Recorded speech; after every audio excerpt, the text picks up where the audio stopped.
illegal immigration for a group of people that are just trying to survive because the conditions in their own country, the government of their own country is corrupt and unsafe, it doesn't warrant the hatred. And it just confirms the fact that, yes, there is still racial hatred. And if you look back historically, it's always been there. Dominican Republic and Haiti relationships. What are your thoughts on that? Wow, there's a lot there. Because historically, it's been a very, very strained relationship, unfortunately. And, you know, I just posted a video about that the other day, just addressing somebody's comment that truly feels that color has never been a factor, you know, in the relationship. And that's a lie. There's several factors involved, you know. Immigration is a real issue. It is a real issue. And like any country, of course, the Dominican Republic has a right to set its borders and, you know, have its immigration laws that we know, right? Like any country. And there's also just the issues of infrastructure. The Dominican Republic does not have the proper infrastructure to take on all of Haiti. It's just not possible. So when it comes to that, I think it's so important for those who can help to help build up Haiti.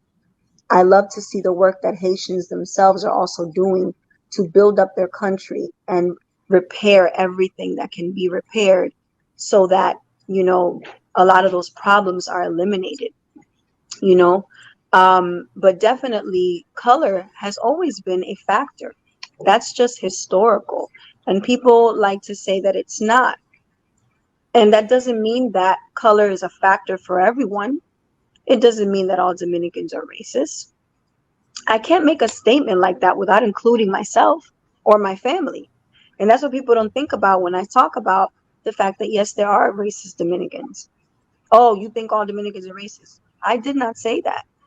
Because if I'm saying that, then that means I'm a racist. My family's a racist. Then that's what I'm saying. And that's not true. However, we can't ignore there are still very racist people in Dominican Republic right now to this very day, and in the United States. There are people that are very much anti-Haitian. They hate Haitian culture, Haitian presence. And, you know, it's very, very, very real, and it's an active hatred. And for a lot of people, it's generational. And for a lot of people, they define it as love of country, right? It's this extreme nationalism for a lot of people. And, you know, it's sad to see that. It's possible to make a separation between the issues of illegal immigration that have happened and also be able to say, okay, well, then how can we help remedy this situation so that we can really treat each other like brothers and sisters, right? Because the other side of that is that Haitians and Dominicans have been interacting, you know, for a very long time. Haitian and Dominican families exist a lot of places, and they get on perfectly fine. I have cousins who are married to Haitians who have grandparents that first moved over to the Dominican Republic and came as workers. So they're actually of Haitian ancestry, but they are Dominicans. They are Dominicans. And the relationship is something that just came about through community. And nobody was caring, hey, your grandmother is from Haiti, or your grandfather's from Haiti, or you're not really Dominican. There's a whole other level of people where nobody cares about, you know, where they're from. They're just in community together, and they love one another, and they help each other. But then you have a whole other group of people that are very much anti-Haitian, that are very much racist. And you can't ignore that. That's a real problem. It's a real subject. So when people want to tell me that color has never been a factor, they're liars. They are liars. They are liars. And people try to say, you don't know the history of the, yes, I do. I made it my business to know the history. I've been studying it specifically for 15 years. I've dedicated myself to studying that relationship so that I would understand it and see it for myself. Because for a long time, I was just kind of seeing it from the outside, knowing what I was hearing. It's like, that was enough for me to know this is a big problem, right? But then I wanted to get deeper into it. What is the historical reference here? What is the history? And I've learned a lot. And I know what I still hear and what I still see. To this day, there are some people that to insult you will call you a Haitian as an insult. Mm-hmm. And these are the same people that then want to turn around and say that racism doesn't exist in the DR. It's a lie. It's a lot of liars. So I definitely see spiritually that there is a unity that I know we will have one day. And my ministry really is intent on being a part of that. We have Dominicans and Haitians in our ministry. We talk about these things, and we have a vision, to really begin to help both countries to resolve these conflicts, to really remedy these issues. And my greatest prayer really is that Haiti rise as a great nation where its people do not have to flee for survival. Because that's really, what it is. It went from going back to the days of Trujillo, him literally bringing over Haitians to work in the cane sugar fields. He was bringing them over. And to go from that, where then you have even more Haitians coming over to build in Dominican Republic, where they're responsible for the majority of the construction in Dominican Republic, where they settled and made roots and invested in the country, right? To go from all of that to now this situation where you just have, it's at a violent place, and the violence happens on both sides because now it's a response. People are just reacting to one another. You did this to me, I'm going to do this to you. I'm going to do this to your people because you did this to my people. It just keeps going and going and going, so to see that situation now, knowing that there was a time in history where we coexisted peacefully, where it is a historical fact that Haiti helped the Dominican Republic get its independence, not once, but twice, but there's this bitter root that has been generational for a lot of people. Boyer, who unified the island for like 22 years, he betrayed the people, right? He betrayed them. And because of that betrayal, um, you have people that just never forgave him for that and took it out on all Haitians. They took it out on them. So this bitter root has been, carried on for centuries, and it has affected the way that people interact with one another to this very day. So my prayer is that all of that is going to change. It's going to heal. I pray that more people on both sides of the island will work together to solve these situations. I know there's a lot of Dominican lawyers that also work with to help Haitians with immigration issues. But it is really important for Haiti to be built up because right now it is a big problem of being able to support the amount of Haitians that are coming over illegally to Dominican Republic. So I really pray that Haiti rises, and I know that Haiti will rise, and it will be strengthened, and it will be empowered. But definitely, my ministry aims to do is just bring unity, bring resources, bring change to the Dominican Republic and to Haiti. And we want to see unity. We want to see love. We want to see healing. And I know it's going to happen. I have faith that it's going to happen. I really do. But I'm really get saddened to see sometimes that hateful exchange that happens so often between Dominicans and Haitians. in this conversation, because like it doesn't have to be that way. Like, let's talk about the facts. We can talk about the facts, and we can admit when something, okay, this is a legitimate problem. And, this is fair. Okay, we understand. What you're saying in this regard is fair. But let's also acknowledge this other side of the argument. That doesn't justify anti-Haitianism. Illegal immigration for a group of people that are just trying to survive because the conditions in their own country, the government of their own country is corrupt and unsafe, it doesn't warrant the hatred. And it just confirms the fact that, yes, there is still racial hatred. And if you look back historically, it's always been there. It's always been there for a lot of people. It doesn't represent everybody, but it has been there, and it's a reality. Right.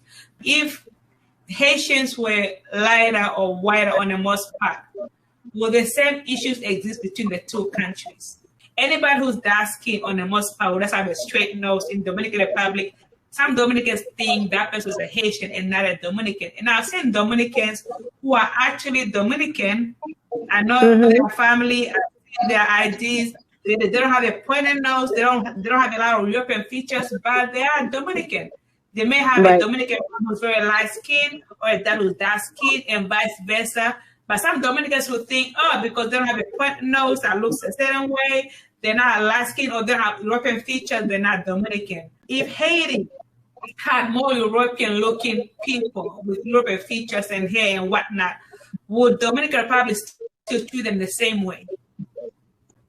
I definitely think there would be a difference, because we can see just like the issues of colorism and how, texturism and all of these issues that we have amongst each other just as Dominicans.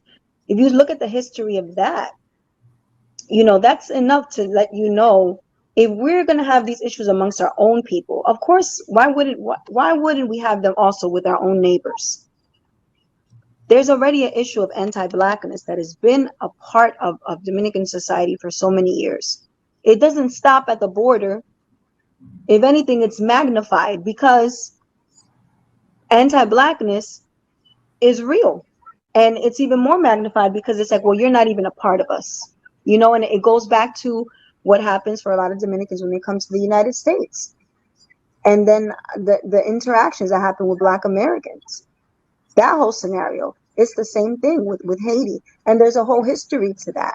The thing is that, and what people don't like to talk about or even admit, it's the whole thing of how people will try to, get away from talking about, the truth of what happened, And the fact is that when the Dominican Republic became a sovereign nation, they were looking for respect and legitimacy as a sovereign nation. And the other part that people don't talk about is, Frederick Douglass, seeing the situation of how Black Americans are being treated in the United States, trying to, look for a solution. Where can my people go where they will not have to face racism or discrimination? And that's where the whole conversation of the Dominican Republic came in. And people actually had reports of going to the Dominican Republic and seeing that the DR was a visibly Black country. It was a visibly Black country, meaning there's going to be no difference between the people you see there and the Black people you see in America. So to all my, all of my Black people here, if you go there, you'll be fine.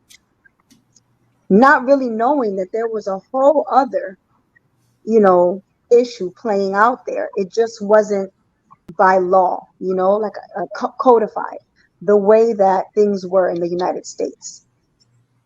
But from the outside looking in, you go back to, when we first became a sovereign nation, everybody there is visibly Black person.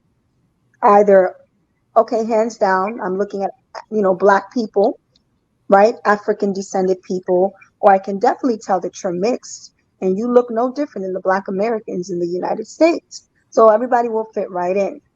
So you have that happening. And at the same time, you have this Dominican government that just became established as a sovereign nation.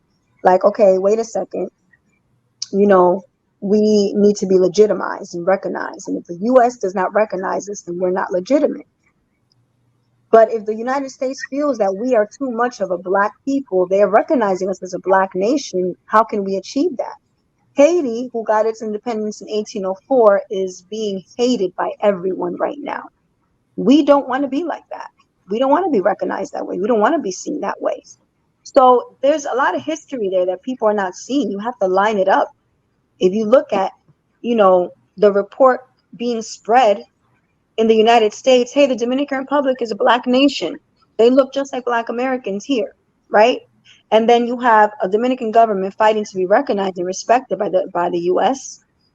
Then you have this independent black nation right next door.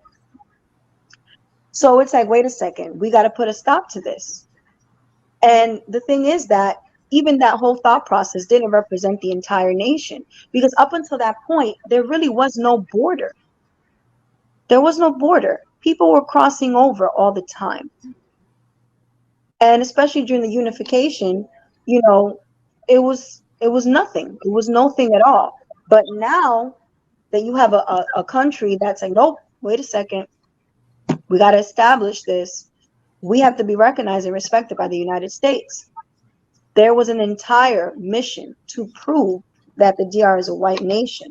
So it's like, okay, we don't want Haitians here. You guys can't, you can't keep coming over here.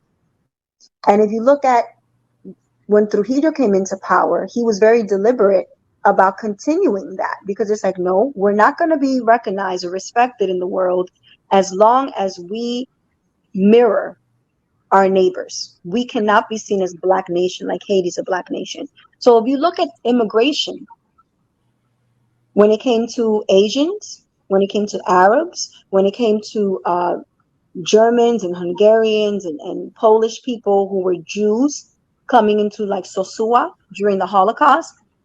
In the Lebanese. The Lebanese, right? No problem. No problem. Trujillo opened up the doors to any immigrants that were visibly, right, white people. He had no problem with that. No problem at all. So what you see is when you compare that to Haitian immigration, right? Now we understand illegal immigration, but this is what I want to point out with that. In its constitution, for many years, the DR had a clause that said "Jus sanguinis," right? Jus solis first, which means born on the, you're of the soil, right? Jus solis. That was in the Constitution for a very long time, which means you're born on Dominican soil, you're automatically a Dominican. So for many, many years, Haitians, back to when Trujillo himself was first bringing Haitians over to the Dominican Republic to work in the fields. He did this. You have all these people who made roots in the Dominican Republic. Their children, their grandchildren, their great-grandchildren, they are being raised as Dominicans. They do not speak Creole. They do not practice Haitian, culture. They're being raised as Dominicans. Some of them never, ever been to the other side of the island. They've never been to Haiti. So for the Dominican government to then pass a law, I think this was back in 2013, right, when they changed the law, and it said retroactive to 1929, any immigrant that was not born, that wasn't here before that time, you become stateless. You become stateless, and now you're only Dominican, right? If you're born by blood, just sanguinis, has to be by blood. And if you look at the history of how many times they kept going back and forth, changing that, just solis to just sanguinis, just solis, those definitions make a difference. That makes a difference immediately between a person being illegal or not. So when that happened, if you look at the dynamic, look at the economics of all immigrants, right? If they're immigrants in the state, in the country of Dominican Republic, even if they're from another country, right? But they're in a better economic situation than Haitians in Dominican Republic, how is that fair? How is that a just law? Because those other immigrants who fall under that category in that law that would automatically become stateless, they have the resources and the means to go to immigration and get their paperwork right. Because then if you end up stateless, you just got to go to immigration, fix your paperwork, and that's it. You're a citizen again. It was so horrible and evil to do that, knowing that the Haitian population in DR is so disadvantaged. Where are they going to get the means to fix their situation? So when people try to tell me, no, that's nothing to do with it, no, that wouldn't make a difference, that's a lie. Because that law was very deliberate. It was deliberate. And just because it didn't spell out all Haitians, which is how these sneaky laws that are actually racist laws, the intent behind it, you know what's going to happen. You know what's going to happen. So now you get to group Haitians who you made stateless with now illegal Haitians who are coming over. And a lot of that started after the last earthquake because of the devastation to Haiti. That's why things got out of control. But now everybody's being grouped together. And whereas you would just be dealing with, normal issues of immigration, like a lot of countries have them, right? People are just grouping everyone together. But you're deporting Dominicans to a country they've never been to before. It's unjust. So when it comes to that whole conversation, I have to point that out because it's not right. It's not right to do that to people. And when you follow the way that these laws were changed, it was very deliberate, it was very sneaky, and they knew what population of people were going to be affected the most. To this very day, there are still Dominicans of Haitian ancestry, because that's what they are. They are Dominicans. They have roots. They have blood, sweat, and tears in the country. They're still fighting to fix their situation, knowing that they could still be deported at any time to Haiti, where they've never been to before, just for not having their papers right. So it's a very, very unjust situation. And if there's an example of an unjust law, that is an example, because that's what that did. The DR does have a right. It's a sovereign country. They have a right to have immigration laws and to, put restrictions on their borders, but make sure that you're consistent and that you're fair and that your laws are just. That's my key point. Right. No, that's a very interesting point that you bring up, because I've asked some Dominicans who agree with Haitians being deported back or having that law change. But in the same breath, you can ask them, okay, what if the USA changes its laws the same way the Dominican Republic did and say that if you were born here, you're no longer a U.S. citizen? How would you feel about it? It's a fair question to ask. Like, put yourself in their shoes. Like me, I'm a daughter of Dominican parents, born and raised, but I was born in the United States. What if the United States decided, okay, anybody born before anybody born after 1984, you're stateless. Your citizenship is being taken away from you. You got to go back to where you came from. It's like, I was born here. What do you mean?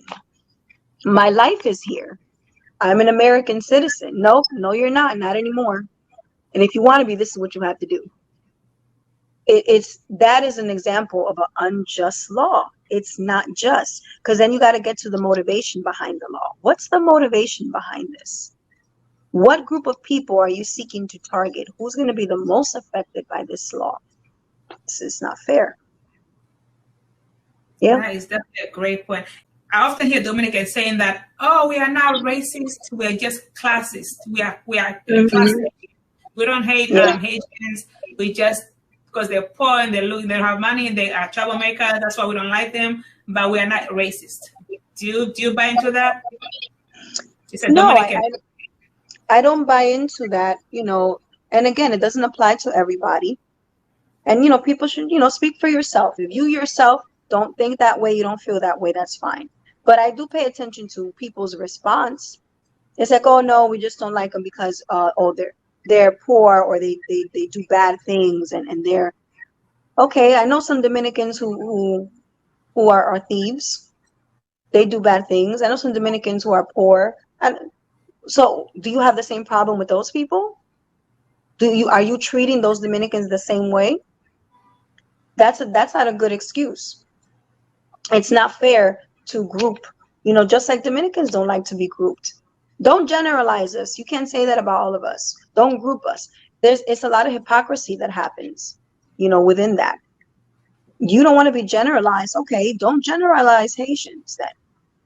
Don't generalize Black Americans. Just like Dominicans are not a monolith, neither are Haitians, neither are Black Americans or any other group of people, right? So there's a hypocrisy there that does need to be confronted. And then just a lack of honesty. Again, there's nothing wrong with you saying, you know what? Yes, there are racist people here that really do hate Haitians just because they're Black. That's true. That exists. You're not bad mouthing. You're not selling out your country because you're saying something that's a fact. And people always want to say, no, it's classism. It's not just classism. It's not just classism. Classism doesn't work by itself. Classism works with racism. And in Dominican Republic, specifically with colorism, these things are not independent of one another. They work together. And that's what people don't like to see or pay attention to. And just the other day, I posted another video about that in response to a woman, who lives in DR who tried to make the same argument. No. And I had to show her a video of a Dominican person who lives in the country, born and raised, a Dominican professional, addressing these same things. And he's like, no, there's this myth that there's only classism here. That's not true. And then I attached a clip, even from people talking in a radio station, who really and these things, you can't just dismiss them. They're representing the voice of the people, their own experiences. These people also do research. They live and go to different sectors of the Dominican Republic, and then they come back and they talk about these things that they see that happen. And then they open up the lines for people to weigh in. So it's not like this closed session where nobody else's opinion is being considered. She completely dismissed the video. Completely. She refused to acknowledge what was being said. She refused to acknowledge the truth, even when it was coming from people in her own country that she lived in. Because I said, okay, I'm not going to say it. Here, listen to this from people in your own country with you. And sadly, a lot of people feel that way, but it's not true. It's not true. Right. It's more than just classism. Yeah, definitely. Right. And also a lot of African Americans or Black Americans who go to Dominican Republic, they tend to side with Dominicans when they always say, oh, no, it's not racist, because I've never experienced this before. I mean, those are their experiences. I don't like the idea of invalidating people's experiences. If somebody truly didn't have that experience, that's fine. But that doesn't mean that you have the right to invalidate the experience of other people who had an opposite experience than you. Because just like, you have maybe some, people who move, from the U.S. to the Dominican Republic and have a different experience. That doesn't mean that there's not other people that can say something completely different. And there have been people that have also shared that online, what they've observed and what they see. There's one person that I connected with on my page. He's Black American, but he's, lives in Puerto Rico, and he's been there for years. And he's like, I love this country. It's beautiful here, but I know what I'm seeing. I know what I'm seeing. I know the racism, is here. And it's the same type of normalized practices, racism that they're consistent across Latin America. Dominican Republic is no exception. It's no exception at all. So it's a lack of honesty.